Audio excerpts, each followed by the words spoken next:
Voici est l'histoire d'une rencontre improbable entre deux monstres de la musique francophone.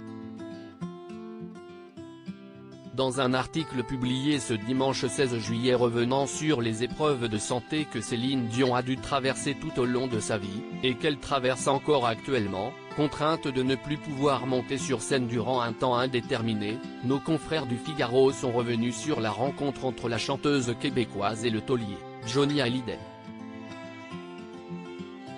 Alors que le rocker a toujours vécu une vie à 1000 à l'heure, parfois même en brûlant la chandelle par les deux bouts, l'interprète de My Heart Will Go On, elle, a toujours accordé une attention toute particulière à sa santé, telle une sportive, pour la préserver le plus possible. Ainsi, elle rencontre l'interprète de l'envie durant une période où elle tente de protéger sa voix au maximum, nous dînions au Team Gad à Paris. C'était une journée où Céline ne parlait pas du tout. Elle s'imposait une journée de silence complet par semaine pour préserver sa voix, a expliqué à nos confrères Gilbert Coulier, producteur et ami de la star canadienne. Arrive Johnny Hallyday, qui passe chercher un couscous pour dîner chez lui avec Laetitia. Johnny arrive à la table, parle à Céline, qui ne lui répond que par geste.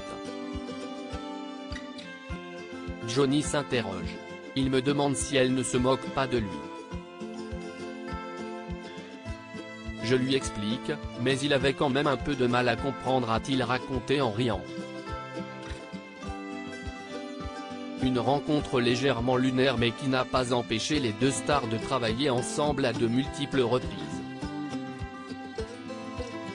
Céline Dion, les hommes qui ont compté dans sa vie. Céline Dion, des difficultés de santé. Et avec René Charles. Prête à tout pour recouvrer une santé lui permettant de retrouver la scène, Céline Dion a récemment préféré rentrer sur ses terres natales pour mieux se soigner. Une décision que n'a pas partagée son fils René Charles, qui semble être en confrontation avec sa mère depuis plusieurs semaines. Alors que la chanteuse est malade, elle doit également faire face aux difficultés que lui inflige son fils, qui semble souffrir de la même addiction au jeu d'argent que son père, et qui se complairait dans une certaine forme d'oisiveté. Une situation difficile à vivre pour la chanteuse, mais contre laquelle elle ne peut rien faire malheureusement tant que son état physique ne s'améliorera pas. Crédit photo, Guillaume Gaffio. Best Image.